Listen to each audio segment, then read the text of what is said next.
बात करेंगे बीजेपी के नेताओं की नापुंसकता के बारे में।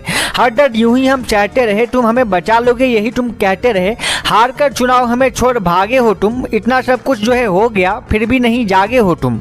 तो फिर कब जागोगे भोसड़ी वालों, जब सारे बंगाल के हिंदुओं का पलायन हो जाएगा तब। देखा जाए तो बीजेपी ने जो है अपनी विचारधारा छोड़ चुकी है, क्योंकि मोदी जी को जो है माइनॉरिटी के वोट चाहिए और इसीलिए हिंदुओं की रोज होने वाली हत्याओं पर सिर्फ जो है कड़ी निंदा ही जो है की जाती है। कड़ी निंदा तो छोड़ो, मोदी जी भैया जो है वाशिंगटन डीसी के लिए ट्वीट कर देते हैं कि वहां पर हो रहे रियोट पे उनका जो है मन व्यथित है, लेकिन बंगाल जो कि इतना पास है उन पे इनको लड़ा फर्क नहीं पड़ता। जिन हिंदुओं ने मोदी को सत्ता तक पहुंचाया उन्हीं समर्थकों की गांड पर लात मारकर मोदी उन मोमिनों के वोट के पीछे भाग रहे हैं जो उसके कभी थे ही नहीं। बीजेपी वाले माइनॉरिटी वोट के पीछे भाग तो रहे हैं, लेकिन इन्हें बस इस बात का तनिक भी अंदाजा नहीं है कि इनके कोर वोट ही जो है इन्हें नहीं मिल रहे हैं। और काशी व अयोध्या इसके जीते जागते उदाहरण है, जहां पंचायत चुनाव में बीजेपी का जो है सुपड़ा साफ हो गया। बीजेपी की इसी नादानगी की वजह से आज बहुत से हिंदू परिवारों को बंगाल छोड़ना पड़ रहा है। एक नमूना ऐसा मिला जो अपने घर पर ही बैठ करके धरना दे दिया, साथ में उन्होंने मास्क पहनकर अपने घर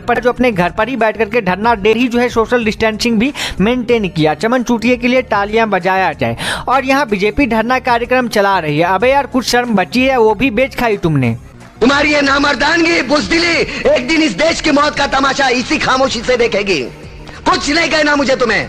बंगाल में बीजेपी कार्यकर्ताओं को मारा जा रहा है, महिलाओं के जो है रेप हो रहे हैं, लोगों को अपना घर छोड़ना पड़ रहा है और जिसकी वजह है दिल्ली में बैठे कुछ डरपोक। अरे भैया चूड़ियां सस्ती कर दो बाजार में, क्योंकि 303 हिजड़े बैठे हैं सरकार में। आज मुझे कोई ये ज्ञान मत पेलना कि गलती ममता की है तो जो है गाली बीजेपी को क्यों दे रहे। जब यूपी में बाबरी का ढांचा गिराया जाता है तो वहीं तो 4 राज्यों में राष्ट्रपति शासन लगाया जाता है। जब कांग्रेस की पसंदीदा आतंकवादी सोहराबुद्दीन को गुजरात पुलिस ठोक देती है तो तब की केंद्र में बैठी कांग्रेस सरकार गुजरात के गृह मंत्री अमित शाह को जेल में डाल देती है। और आज जो है जनाब मोदी अपने कार्यकर्ताओं की मौत से अनजान होकर ममता दीदी को जो है जीत की बधाइयां दे रहे हैं। भैया दिए जा रहे हैं। इधर संबित पात्रा है कि जो है प्रभु कहकर रिट्वीट खा रहा है, तो रक्षा मंत्री भी जो है हालातों से बेखबर है। और जब चुनाव का वक्त आएगा तब यही नेता कार्यकर्ताओं की जो है लाशें गिनकर जो है बेशर्मी से वोट मांगेंगे।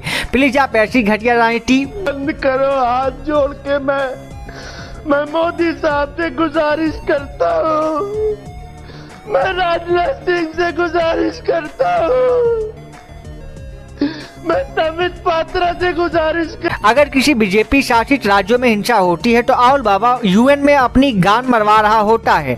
रवीश कुमार खुशी के मारे जो है 4 बार मुठिया पे लेता है, लेकिन हिंसा तो दीदी के राज्य में हुई है ना, तो इसीलिए तो जो है सारे ही मादरचोद मुंह में फेविकॉल डालकर बैठा हुआ है। बंगाल के लोगों से गुजारिश है कि आज ही टीएमसी ज्वाइन कर ले और अपनी जान बचाए, क्योंकि बीजेपी सिर्फ चुनाव तक तुम्हारे साथ थी, क्योंकि जो पार्टी केंद्र सरकार में रहते हुए जो अपने कार्यकर्ताओं की जान नहीं बचा सकती वो आम जनता की रक्षा क्या लंड करेगी। 1-2 दिन राइट विंग के कुछ नमूने जो है ट्विटर पर जो है दीदी के खिलाफ हैशटैग चला देंगे, थोड़ी देर धरना दिया जाएगा और कड़ी चावल वाली निंदा कर देंगे। इससे ममता नाम की जो है राक्षसी जो है डर जाएंगे, है ना। जनता को आप मूर्ख समझना बंद कर दीजिए। मैं तो कल भी कह रहा था और आज भी कह रहा हूँ कि किसी भी पार्टी के भरोसे मत बैठो। हिंदुओं तुम्हें अपनी रक्षा खुद ही करनी होगी। अगर तुम जो है कल को मर भी जाओ तो इन नेताओं को कोई फर्क नहीं पड़ने वाला, ये सिर्फ एसी वाले कमरे में बैठकर कड़ी निंदा कर देंगे तुम्हारे लिए। जनाब नरेंद्र दास मोदी से गुजारिश है कि वो बांग्लादेशी पीएम शेख हसीना से बात करे, क्योंकि बंगाल में हिंसा तभी रुकेगी जब शेख हसीना मना करेगी, क्योंकि हिंसा करने वाले लोग भी वहीं के हैं। आज के लिए इतना ही। मैं चलता हूं बीजेपी के नेताओं को जो है चूड़ियां कुरियर करने। तब तक के लिए खुदाफिज। बाकी आपसे भी इल्तिजा है कि लाइक वाले बटन पर मजहब के झंडे बुलंद कर दो, सब्सक्राइब वाले बटन पर अपनी तशरीफ रखकर बैठ जाए और कमेंट बॉक्स में कुछ ना कुछ क्या सोचते हैं आप भी जरूर लिखें।